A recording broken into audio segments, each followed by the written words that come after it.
네, 오늘 같이 나눌 우리 하나님 말씀 디모데후서 2장 우리 14절부터 26절까지 말씀입니다. 디모데후서 2장 14절부터 26절까지 말씀.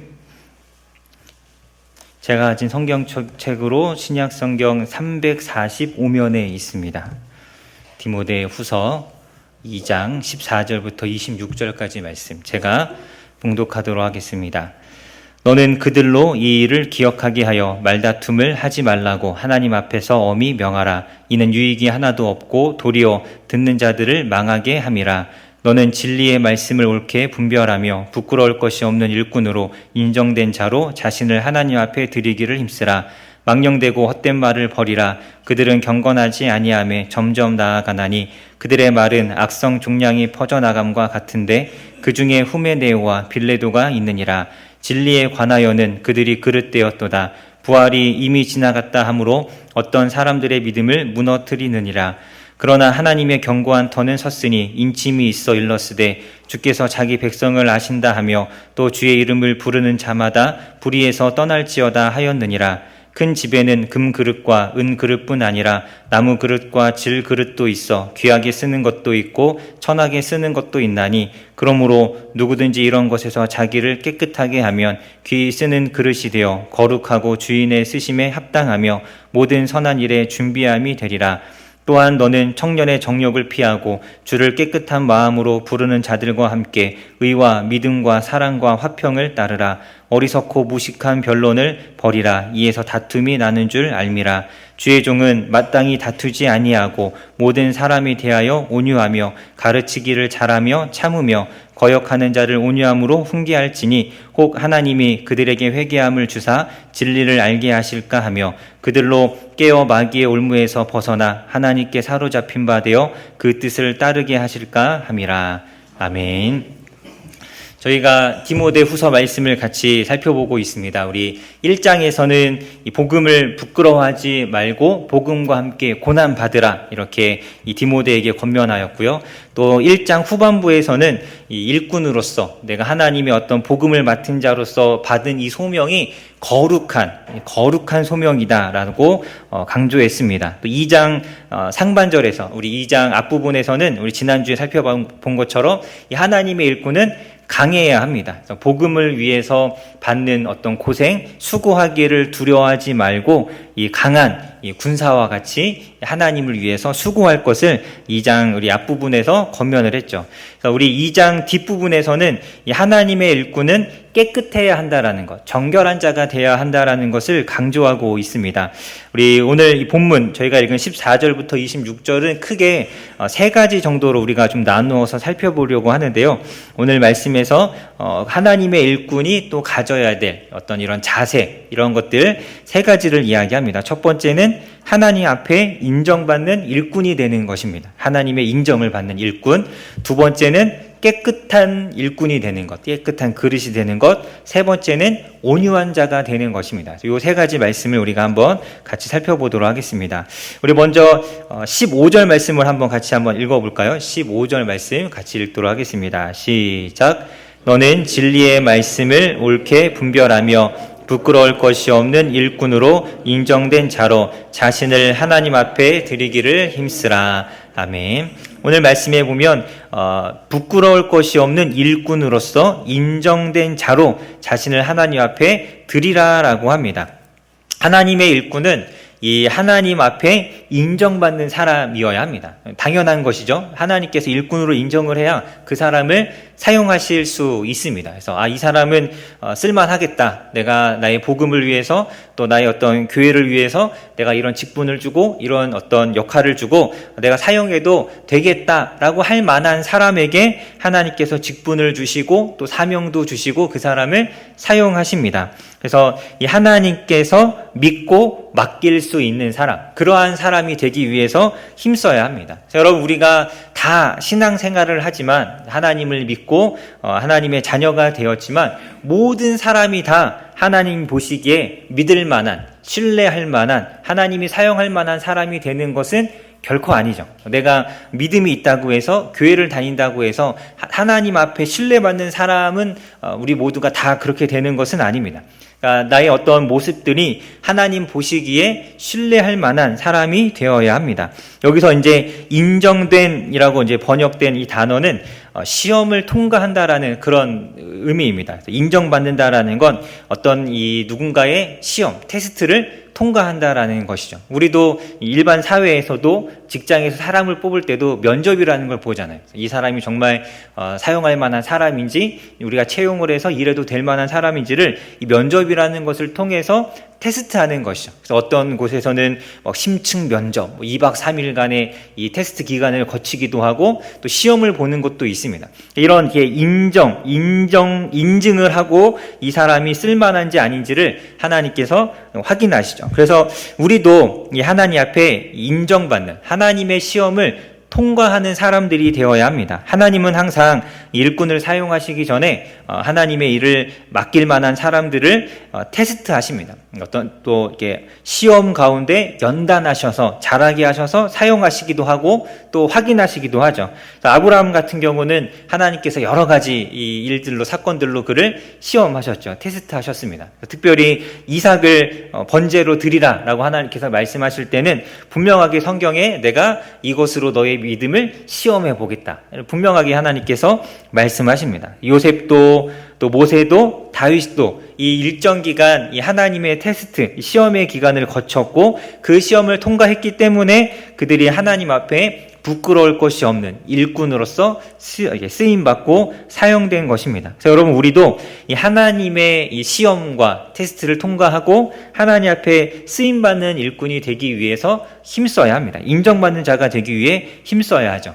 사실 이 사람에게 인정받는 것은 그렇게 어렵지 않습니다. 사람에게 인정받는 건 이렇게 사람들이 볼 때 잘하는 척, 이렇게 뭔가 열심히 하는 척, 막 분주한 척 왔다 갔다 하면서 하면 열심히 하는구나 생각하기가 쉽습니다. 하지만 하나님께 인정받는 건 결코 쉽지 않죠. 우리의 속을 보시고 우리의 안을 보시는 하나님께서 우리의 생각, 마음, 이 모든 것을 다 알고 계시기 때문에 그 하나님 앞에 인정받는다라는 건 사실 쉬운 일이 아닙니다. 그래서 오늘 말씀에 우리 몇 가지 하나님 앞에 인정받는 사람은 어떠한 사람인가 몇 가지를 간략하게 소개하고 있습니다. 14절부터 19절을 좀 보면 몇 가지를 이야기하는데요. 첫 번째는 이 무익한 것을 멀리해야 합니다. 무익한 것을 멀리하는 사람. 우리 14절 말씀 같이 한번 읽어보겠습니다. 시작. 너는 그들로 이 일을 기억하게 하여 말다툼을 하지 말라고 하나님 앞에서 엄히 명하라. 이는 유익이 함이라. 아멘.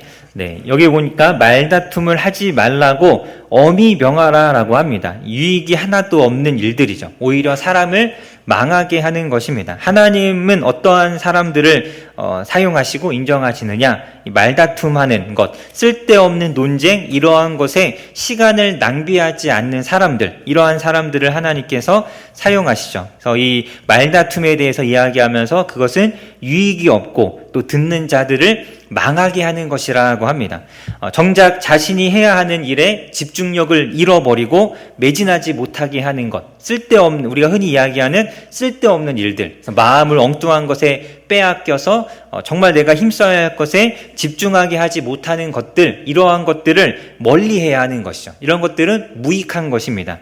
이 당시에 아마 이 말다툼, 그러니까 우리 앞에서 살펴봤지만 거짓된 교훈을 전하는 사람들이 있었기 때문에 그들과의 어떤 쓸데없는 논쟁, 말다툼 이런 것을 이제 좀 피하라는 이제 이런 의미인 것 같습니다. 여러분, 우리는 나의 삶 속에서 내가 나의 시간을 허비하고 낭비하고 하나님을 위해서 일하지 못하게 하는 것들이 무엇이 있는가를 잘 살펴야 하죠. 그래서 하나님을 위한 것이 아닌, 어떻게 보면 내 인생을 허비하고 낭비하는 것들을 우리가 멀리할 수 있어야 합니다. 우리에게 주어진 시간을 하나님을 위해서 수고하고 섬기고 또 하나님과 교제하고 하나님을 알아가는 일에 우리의 시간과 우리의 에너지를 잘 사용해야 하는 것이죠. 사실 이 하나님을 알아가는 일에만 우리의 시간을 써도 우리에게 주어진 시간이 사실 그렇게 넉넉하지 않습니다. 기도만 하기에도 부족하지 않으신가요? 여러분도 다 그러시잖아요. 하루 24시간 기도만 했으면 좋겠다, 다 그러시죠? 네. 기도만 하고 살기에도 부족한 시간이죠. 말씀을 막 하루 종일 막 성경만 읽으면 너무 좋겠다 막 그러지 않으신가요? 그래서 성경 읽고 싶은데 막 읽지 못하고 시간이 없어서 하나님께만 집중해도 부족한 시간들인데 이것을 쓸데없는 것에 낭비하고 허비하는 것은 정말 그러한 사람은 하나님 앞에 쓰임받을 수 없습니다. 우리가 열심히 살아도 우리의 인생이 길어야 100년, 보통 이제 뭐 더 짧게 사시는 분들도 계시지만 사실 그렇게 긴 시간이 아닙니다. 하나님 앞에 집중할 수 있는 시간들이 많지 않습니다. 그래서 엉뚱한 일, 중요하지 않은 일에 시간을 낭비하지 않아야죠. 그래서 요즘 이제 젊은 사람들, 이렇게 뭐 젊은 사람들뿐만 아니라 다 누구나 마찬가지지만 유튜브 같은 데 가면 뭐 시간 순삭 이러면서 시간 죽이기 이런 제목으로 아예 되어 있는 이런 영상들도 많이 있죠. 쓸데없이 아까운 시간을 우리 죽여야 될 필요가 결코 없습니다. 우리는 그 시간을 아껴서 하나님을 위해서 사용해야 하는 것이죠. 제가 가진 핸드폰에는 이 스크린 타임이라는 기능이 있습니다. 핸드폰을 얼마나 사용했는가 통계를 내주고 어떤 어플을 많이 사용했는지 그 통계를 보여주고 또 시간 제한을 걸어둘 수 있는, 락을 걸어둘 수 있는 특정한 어플에 시간 제한을 둔다거나 전체 핸드폰 시간에 제한을 둔다거나 이런 이제 기능이 있습니다. 제가 이것을 이제 스크린 타임을 주로 이제 들어가서 보는 이유는 저 때문이 아니라 저희 아이들 것도 제 핸드폰에 등록이 돼 있어서 다 확인이 가능하거든요. 제 핸드폰에서 우리 애들이 핸드폰을 몇 시간 썼는지 어떤 어플에 많이 썼는지 다 확인이 가능해서 어떻게 보면 이제 좀 절제를 시키기 위해서 제가 이제 확인을 하는데 아이들 스크린 타임을 확인하러 들어갔다가 제 시간을 보고 제가 깜짝 놀랄 때가 있습니다. 내가 핸드폰을 이렇게 많이 봤다고 하면서 내가 이 어플을 이렇게 많이 봤어? 그래서 놀랬던 적이 있어갖고 제가 한 번은 제가 스스로 너무 깜짝 놀라서 제일 많이 썼던 어플들 그때 당시에 이제 SNS 엄청 유행할 때니까요. 페이스북, 트위터, 그리고 인스타그램 다 삭제하고, 이거 도저히 안 되겠더라고요. 그래서 다 삭제했던 적이 있습니다. 그래서 자기 스스로가 내가 어디에 나의 시간을 낭비하고 허비하고 있는지를 잘, 이렇게 돌아봐야 합니다. 잘 체크해야 합니다. 사람마다 다 다를 수 있습니다. 어떤 사람은 핸드폰을 보면서 시간을 허비할 수도 있고, 어떤 사람은 TV를 보는 것일 수도 있고, 또 어떤 사람은 그냥 취미생활 아니면 다른 거에 어떤 시간을 이제 허비할 수 있겠죠. 그것이 무엇인지 스스로가 잘 돌아보아서 자기의 시간을 잘 관리하고 또 무익한 것에 시간을 낭비하지 않는 사람, 이러한 사람들이 하나님께서 사용하시는 사람입니다. 이렇게 이제 무익한 일에 시간을 낭비하지 않았다면 그 시간들을 어디에 써야 되느냐? 유익한 일에 써야겠죠. 유익한 일. 유익한 일이 무엇인가? 우리 15절 말씀, 우리 아까 읽은 말씀이죠. 15절 말씀에 보니까 진리의 말씀을 옳게 분별하는 것. 이것이 우리가 힘써야 되는 일입니다. 헛된 말다툼을 멀리해야 한다면 그 시간만큼 하나님의 말씀을 알아가는 일에 힘써야 합니다. 쉽게 이야기하면 말씀 공부를 열심히 하라는 뜻이죠. 성경 공부. 그래서 여러분 성경 공부 잘 하고 계시죠? 주보에 나가는 거 다 잘 하고 계시죠? 네, 그런 것들, 또 우리 주일 저녁에 하고 있는 PBS 모임, 이런 것들을 열심히 해야 합니다. 그러니까 내가 하나님을 향한 열정이 있고 또 성실함도 있고 열심도 있는데 말씀을 잘 알지 못한다면 우리의 이 열정과 열심은 엉뚱한 것에 이렇게 빠질 수 있습니다. 나는 열심히 하나님을 위해서 일한다고 했는데 알고 봤더니 이 하나님의 원하신 것과는 전혀 다른 일들을 하고 있을 수도 있습니다. 그래서 이 하나님의 말씀을 잘 알아야 우리가 우리의 시간을 낭비하지 않고 하나님을 위해서 일하는 사람이 될 수 있는 것이죠.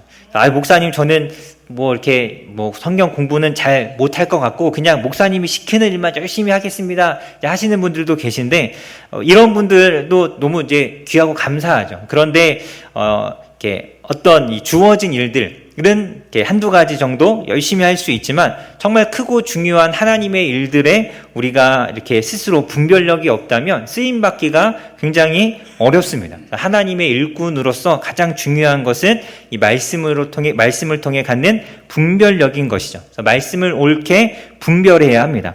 말씀을 잘 알아서 하나님의 뜻을 분별할 뿐만 아니라 또 15절 말씀에 보면 부끄러울 것이 없어야죠. 이 부끄러울 것이 없다라는 것은 말씀과 삶이 일치가 된다라는 뜻이죠. 내가 말씀을 아는 대로 그것을 행하는 것입니다. 말씀은 아는데 행하지 않는다면 스스로가 자기 자신에게 부끄럽겠죠. 내가 이렇게 하면 안 되는데 이렇게 하고 있구나. 스스로가 부끄럽다면 당연히 하나님 앞에 쓰임받는 것을 사모하거나 막 기대하기가 어렵습니다. 그래서 여러분, 우리가 말씀도 잘 알고 그 말씀대로 살아가야 우리 하나님 앞에 쓰임받기에 합당한 사람이 되는 것이죠. 종종 보면 말씀에 대한 지식은 이렇게 넘쳐나는 사람들이 있습니다. 이렇게 어떤 분들은 저보다도 더 많이 아셔갖고, 목사님 뭐 이런 이야기 하셨는데, 사실 그 말씀을 헬라어로 보면 뭐 이런 뜻이고 막 이렇게 막 설명하시고 막 이런 분들도 계시지만, 근데 그렇지만 그의 삶에 어떤 순종이 없고, 그 삶에 성실함이 없고 항상 지각하고 뭐 이것저것 뭐 이야기하면 핑계대고 둘러대고 또 거짓말 잘하고 이런 사람이라면 결코 그런 사람은 하나님이 사용하시지 않습니다. 그래서 말씀을 잘 알고 그 말씀대로 부끄럽지 않도록 살아가는 것, 이런 것이 하나님 앞에 쓰임받는 사람의 모습입니다. 또 세 번째로 우리 16절 말씀을 같이 한번 읽어보도록 하겠습니다. 16절 말씀 같이 읽겠습니다. 시작. 망령되고 헛된 말을 버리라. 그들은 경건하지 아니함에 점점 나아가나니. 세 번째로 잘못되고 헛된 가르침을 멀리해야 합니다. 첫 번째가 시간 낭비를 하지 않는 것이었다면, 세 번째는 헛된 가르침의 마음을 빼앗기지 않는 것입니다. 잘못된 어떤 성경 해석들, 자기 인간 중심적인 성경 해석, 자기 중심적인 성경 해석들이 있습니다. 제가 이제 유튜브를 즐겨보진 않지만 가끔 이렇게 필요한 게 있어서 찾아보려고 들어가면 이렇게 연관 검색어처럼 이렇게 뭐가 막 뜨잖아요. 내가 주로 찾아봤던 것들이. 그러다 보면 성경 관련된 것이 제 유튜브에 항상 많이 뜨는데, 항상 이 자극적인 제목들, 11조, 그것이 우리가 잘못 알고 있었다부터 시작해서 이런 게 많이 있으면 도대체 이 사람은 또 무슨 얘기 하나 궁금해서 저도 이렇게 듣지 말아야 되는데 막 듣거든요. 그러면 너무 마음이 답답하고 이렇게 화가 날 때가 있습니다. 어떻게 성경을 저렇게 자기 마음대로 이렇게 해석을 하는가. 이럴 때가 많이 있는데, 제가 얼마 전에 들었는데, 이 11조는, 가족들과 함께 나눠 먹는 것으로 성경에 쓰여 있기 때문에 교회 하는 게 아니다. 이렇게 한참 또 주장하는 사람이 있더라고요. 그래서 그 사람이 이제 얘기한 가족들과 함께 나누는 것도 맞습니다. 11조에는, 성경에서 이야기하는 11조는 종류가 3가지가 있거든요. 저희는 이제 하나만 이제 생각하지만 보통 3가지가 있습니다. 근데 이게 3가지 종류가 있다라는 걸 모르니까 그 하나가 전부인 줄 알고 이것만 맞다라고 이야기하는 것이죠. 그래서 이게 성경을 잘 알지 못하고 자기가 정말 잘 아는 것처럼 이야기하는 사람들이 너무 많더라고요. 동성애에 관련된 것도 마찬가지죠. 성경이 쓰여진 시대에는 그것이 이제 문화적으로 용납할 수 없는 것이니까 하지 말라고 했지만 이제는 아니다. 이렇게 이제 해석을 한다거나, 제가 아는 어떤 사람은 저한테 이런 얘기를 한 적도 있습니다. 예수님이 아마 이 부처님의 이 가르침을 좀 받았던 것 같다. 그러면서 시기적으로 부처라는 분이 이렇게 예수님보다 몇백 년 좀 앞에 이렇게 사셨잖아요. 그래서 예수님이 말씀하신 관용, 그다음에 이렇게 소유하지 않는 거 다 이게 비슷하니까 영향을 받은 것 같다라고 저한테 이렇게 이야기하더라고요. 그래서 와, 너무 화가 나는 거예요, 이렇게 속에서. 그러니까 자기 마음대로 해석하는 거, 자기 생각하기에 이럴 것 같으니까 그냥 그런 것 같다.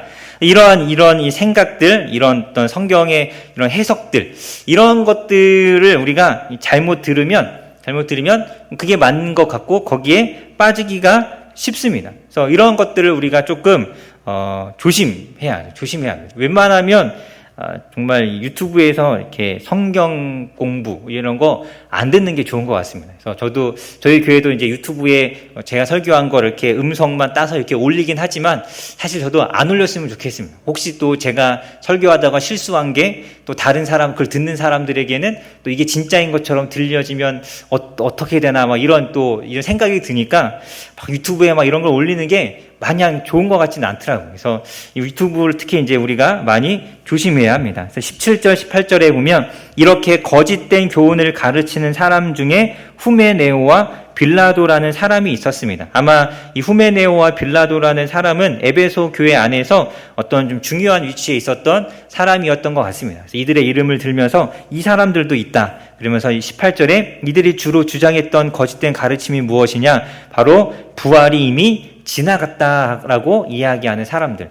부활이 예수님이 이제 재림하실 때 부활이 있는 것인데 그렇지 않고 이미 예수님도 재림했고 부활도 이미 끝났다라고 이야기하는 그런 사람들이 있었습니다. 이 내용은 아마 우리 데살로니가 전서 우리 같이 이제 공부할 기회가 있으면 그때 또 좀 자세하게 다루도록 하겠습니다. 그래서 이런 이것에 대해서 바울이 그렇지 않다라는 것이죠.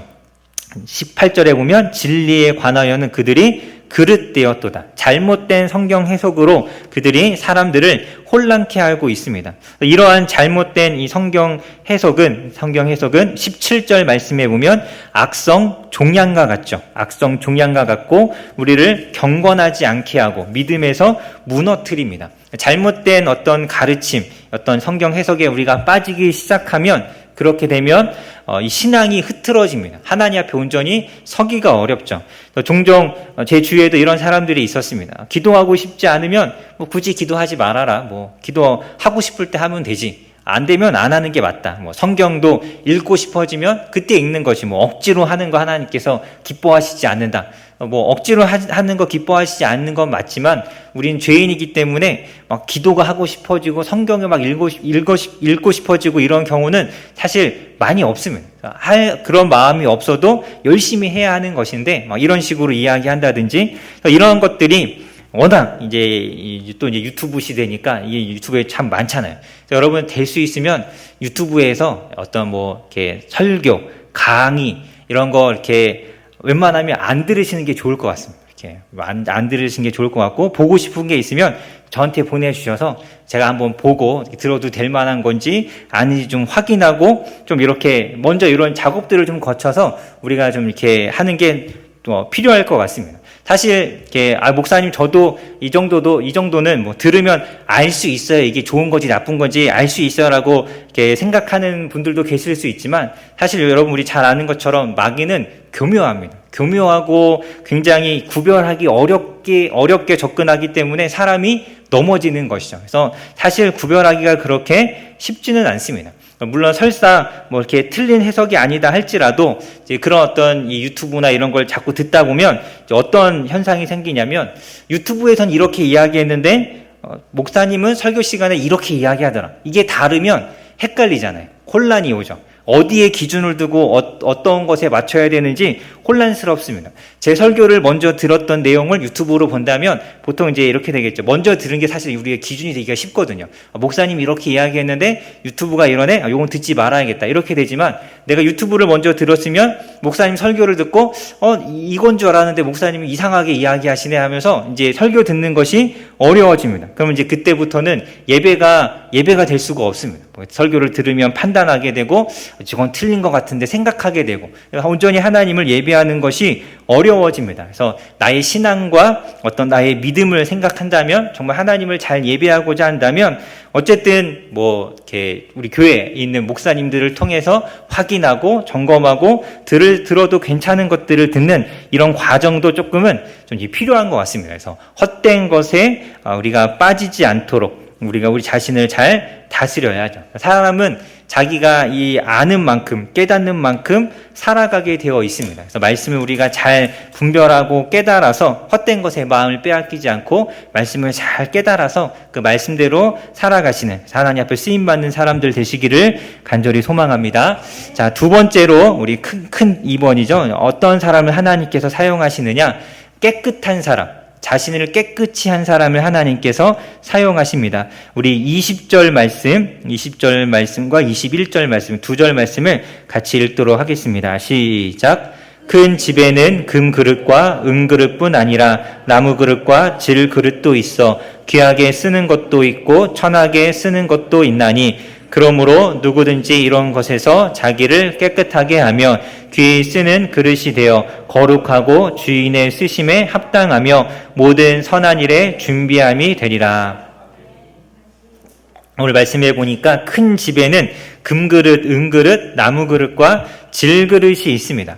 다양한 그릇이 있는데 이 그릇 중에는 귀하게 쓰임받는 그릇도 있고 천하게 쓰임받는 그릇도 있습니다. 잘 쓰는 그릇이 있는가 하면 잘 사용하지 않게 되는 그릇도 있는 것이죠. 주인이 어떤 그릇을 쓰고자 할 때 어떤 그릇을 사용하느냐, 이 말씀해 보니까 잘 깨끗한 그릇, 깨끗한 그릇을 주인이 사용합니다. 밥을 퍼서 담아야 되는데 그릇을 찬장을 열었는데 막 이렇게 바퀴벌레 똥 묻어 있고 먼지가 수북히 쌓여 있다면 그 그릇을 사용하진 않습니다. 깨끗한 그릇에 밥을 담게 되어 있죠.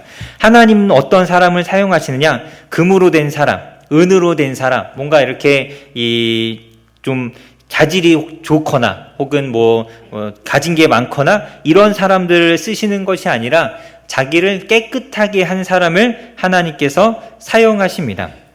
그래서 그리스도인들에게 가장 중요한 것은 자기를 깨끗하게 하는 것, 정결하게 하는 것이죠. 거룩하게 하는 것. 우리 안에 있는 악한 생각, 욕심, 어떤 이 안일함, 또 거짓됨, 음란함, 야망, 어떤 정욕, 이런 것들이 내 안에 가득 들어있을 때 하나님은 결코 그런 사람들을 사용하시지 않습니다. 하나님께서 우리를 있는 모습 그대로 받으시는 건 맞습니다. 우리가 연약하고 부족하고 때로는 넘어지지만 그런 우리를 받으시는 건 맞지만 그런 우리의 어떤 지저분한 삶까지 하나님께서 용납하시지는 않습니다. 우리가 깨끗하게 하나님 앞에 나오기를 바라시죠. 그래서 질그릇이지만 하나님께서 받아주시면, 그런데 질그릇인데 더럽다, 그 더러운 삶을 하나님께서 받아주시는 것은 결코 아닙니다. 그래서 우리가 우리 자신을 항상 깨끗하게 해야 합니다. 내 안에 어떤 욕심, 어떤 욕망, 이런 것들을 항상 회개하고 하나님 앞에 기도하고 털어내고 거룩한 것들로 채우기 위해서 힘써야 하죠. 오늘 말씀해 보면 큰 집에 이런 다양한 그릇이 있습니다. 큰 집에 있다라는 이 표현 자체가 여기 나오는 이 그릇들이 다 구원받은 사람이라는 것을 뜻하죠. 구원받은 사람들이 다양한 사람들이 있는데 그 중에 자신을 깨끗하게 하지 않는 사람들이 있습니다. 우리가 물론 예수님의 그 십자가의 보혈로 거룩한 자들이 되었지만 그 이후에 지속적인 우리의 어떤 죄된 생각과 삶을 버리고 스스로를 깨끗하게 하는 삶을 우리가 살아가야 하죠. 그래서 예수님도 우리 제자들의 발을 씻기실 때 베드로에게 이미 모욕한 사람은 발밖에 씻을 것이 없다라고 말씀하시면서 우리가 깨끗한 존재이지만 우리가 죄로 인하여서 더러워진 것들을 회개해야 한다라는 것에 대해서 분명하게 말씀하십니다. 그래서 여러분 우리가 자기 자신을 돌아보면서 회개를 잘하고 자기 어떤 이 악한 마음, 미워하는 마음, 이기적인 마음, 교만한 마음 이런 것들을 계속해서 회개하고 더 정결하게 바꿔가기 위해서 애쓰는 사람, 그러한 사람들을 하나님께서 사용하십니다. 그런 사람들이 하나님의 일꾼이 되는 것이죠.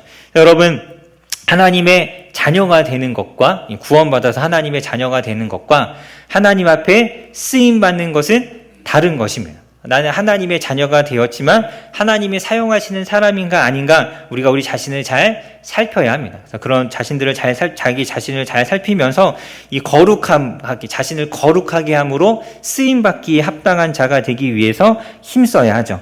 또 22절 말씀에 보면 22절에 보면 자신을 그렇게 깨끗하게 했다면 이제 그 안에 좋은 것으로 채워야 합니다. 청년의 정욕을 피하라. 또 이제 또다시 정욕적인 것들로 채우지 않아야 하는 것이죠. 음란한 것들, 어떤 욕망, 이런 어떤 우리가 흔히 이야기하는 이 청년의 혈기 이런 게 있잖아요. 젊음의 패기, 그래서 막 앞뒤 없이 막 뛰어들고 하는 이런 것들, 혹시 이것들이 엉뚱한 것으로 세상적인 것으로 빠지지 않도록 우리가 우리 자신을 잘 다스려야 합니다. 그리고 우리 22절 계속해서 보면 주를 깨끗한 마음으로 부르는 자들과 함께 의와 믿음과 사랑과 화평을 쫓아야 하는 것이죠.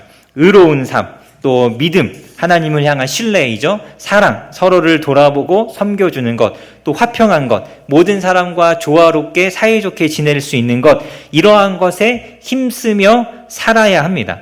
내가 화가 나고 분노할 만한 상황이지만 이 상황에서 내가 어떻게 반응하는 것이 하나님 앞에 의로운 것인가, 이 상황에서 내가 어떻게 반응하는 것이 화평케 하는 것인가, 이런 것들을 좀 생각하면서 그렇게 행하는 사람, 자신의 감정을 다 드러내는 것이 아니라, 자신의 악함을 잘 드러내는 것이 아니라 이 하나님 앞에 의로운 모습을 드러내기 위해서 힘써야 합니다. 이러한 수고와 노력이 혼자의 힘으로 되는 것이 아니기 때문에 오늘 저희가 읽은 22절 말씀에 주를 깨끗한 마음으로 부르는 자들과 함께 하라라고 하죠.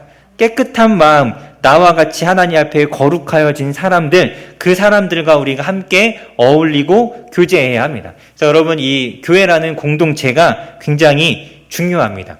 거룩하고 깨끗한 마음을 가진 사람들이 많아지고 또 그런 사람들과 많이 어울릴수록 우리는 더 하나님 앞에 쓰임받는 사람들이 되죠. 더 거룩한 사람들이 될 수 있습니다. 우리 금요일날 우리 사무엘에서 같이 보고 있는데요. 금요일날 우리 살펴보았던 것처럼 다윗에게는 요나단이라는 좋은 친구가 있었죠. 모세에게는 아론과 미리암이라는 좋은 동역자가 있었고 여호수아에게는 갈렙이 있었습니다. 하나님을 정말 깨끗한 마음으로 찾고 구하는 그러한 사람들과 함께할 때 우리 안에서 더 큰 하나님의 역사와 하나님의 일하심들을 나타낼 수 있습니다.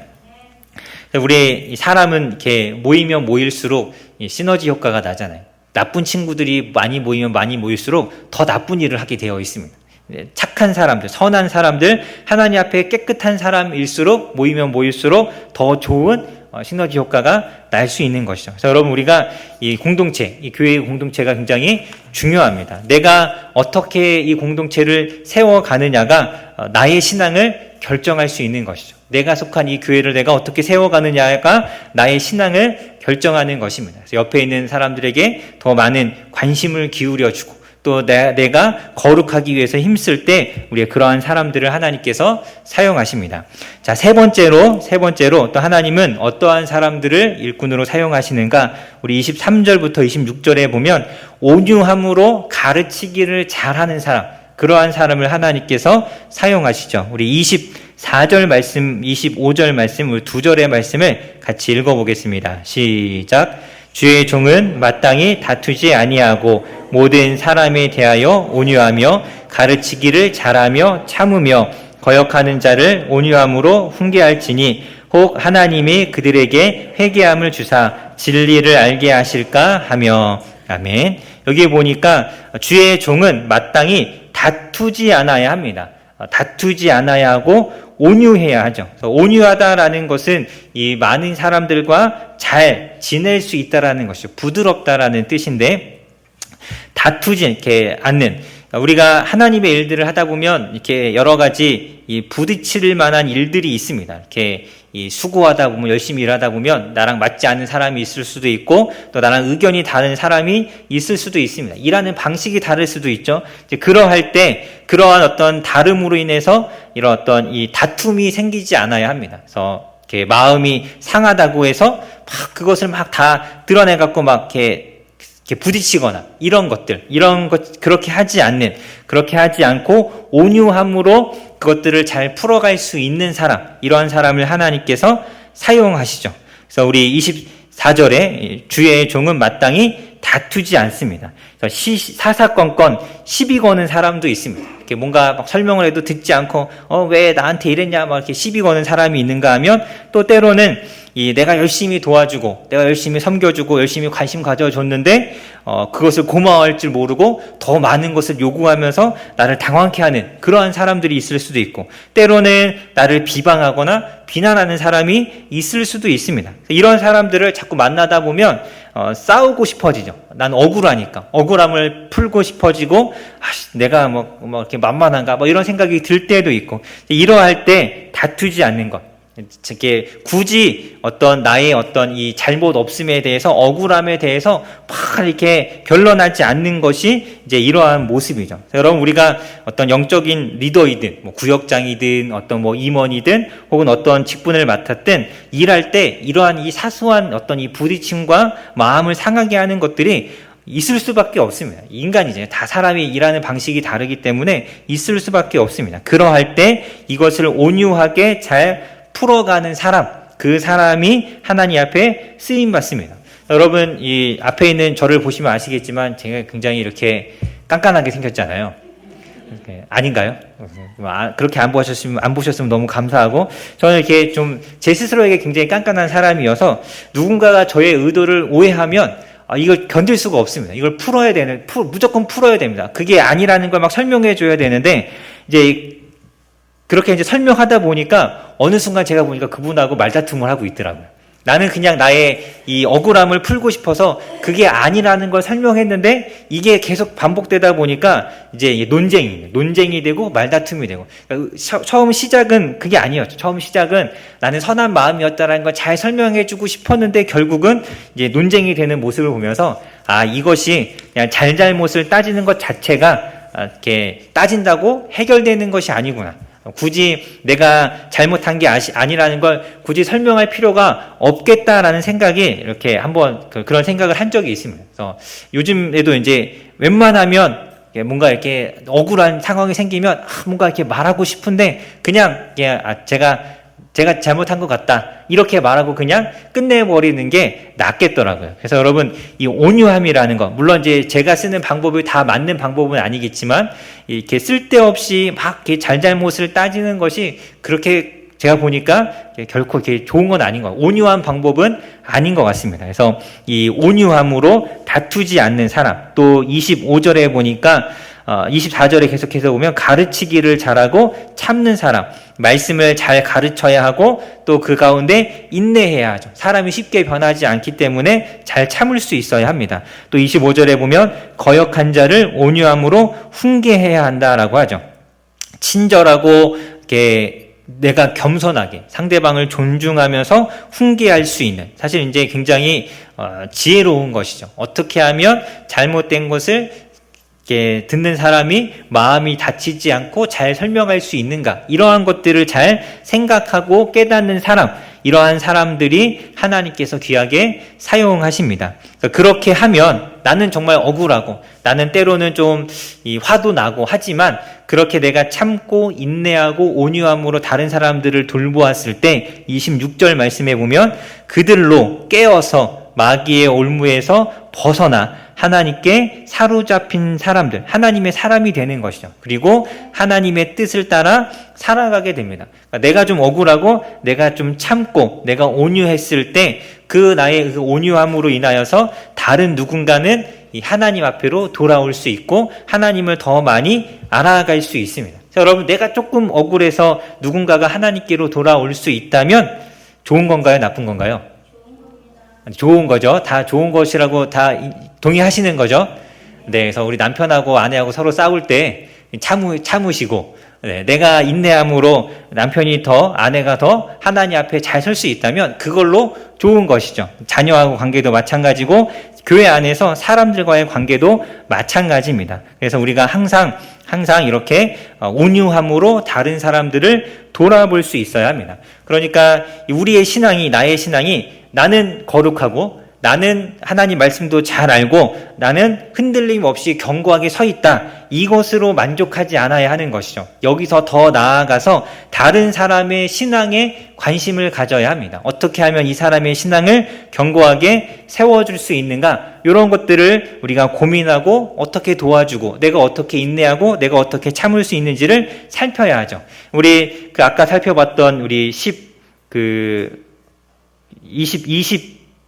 말씀이죠. 21절 말씀, 22절 말씀이죠. 주를 깨끗한 마음으로 부르는 자들과 함께하는 것. 너무 좋은 일이잖아요. 신앙을 같이 공유하고 나눌 수 있는 사람들과 함께하는 거 너무 좋은 것인데 그런 사람들하고만 시간을 보내는 것이 아니라 그렇게 보내고 나서 그 다음에 믿음이 연약한 사람들을 좀 살피고 찾아가고 챙겨주고 돌보아주는 이런 관심이 필요합니다. 그래서 교회 안에 혼자 있는 사람, 외롭게 있는 사람, 함께 어울리는 사람이 없는 사람들, 이런 사람들과 같이 좀 이렇게 어울리려고 해주고, 뭔가 좀 까칠해서 사람들이 피하는 사람이 있다. 그런 사람하고도 좀 같이 어울려주고, 교회에 처음 와서 낯설고 혼자 있는 사람이 있다. 그러면 그냥 좀 다가가 주는 것이죠.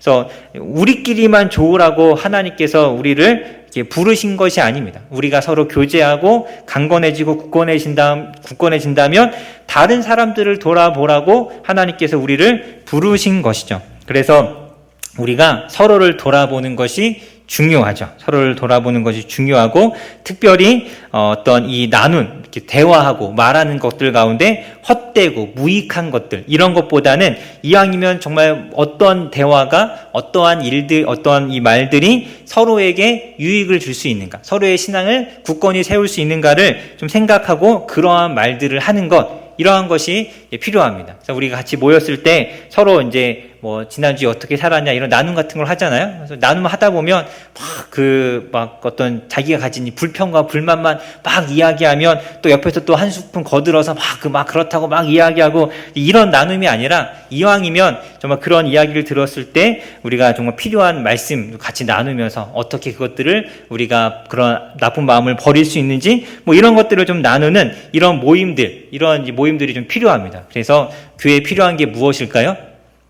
소그룹이라는 게 필요합니다. 같이 모였을 때 그런 것들을 나눌 수 있는 것, 특별히 그냥 이야기만 나누는 것이 아니라 말씀을 가지고 나누는 것. 그래서 우리 주일 저녁에 PBS 모임 하고 있는데요. PBS 모임을 하다 보면 말씀을 가지고 나누게 되어 있습니다. 그래서 내가 하고 싶은 얘기 참 많은데, 하고 싶은 얘기가 참 많고 막 이런 수다 떨고 싶은 것도 참 많지만 이게 말씀을 가지고 나누기 시작하면 그것하고 관련된 것만 나누어야 되잖아요. 쓸데없는 이야기를 하지 않을 수 있고, 또 이 말씀을 가지고 나누다 보니까 좋은 이야기를 같이 할 수 있고, 또 어떤 경우는 말하기를 좋아하는 사람들은 한번 말을 시작하면 끝이 없는 분들도 있는데, PBS 나눔을 하면 서로 다 나눔을 해야 되기 때문에 시간 제한이 있습니다.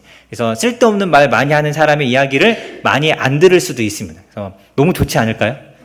네, 그래서 우리 앞으로 우리 교회 이제 소그룹 모임 이렇게 세워가야 하는데, 이런 모임에 이렇게 우리 참여하면서 같이 하나님의 말씀을 나누고 서로를 돌아볼 수 있는 우리 원일교회가 되기를 간절히 소망합니다. 그래서 오늘 우리 말씀을 통해서 어떠한 사람들이 하나님 앞에 쓰임 받는가, 자신을 깨끗하게 한 사람, 헛된 것에 마음을 빼앗기지 않고 말씀을 잘 분별할 수 있는 사람, 또 온유함으로 다른 사람을 돌아보는 사람, 이러한 사람들이 하나님 앞에 쓰임받는 사람이 되는 것이죠. 이러한 사람들이 어디를 가든 빛이 되고 소금이 되는 것입니다. 그래서 이 말씀 잘 기억하시면서 이 한 주도 하나님 앞에 쓰임받는 일꾼으로 자신을 깨끗이 하여 나아가시기를 간절히 소망합니다. 우리 말씀을 생각하면서 이 시간 우리 같이 기도하도록 하겠습니다.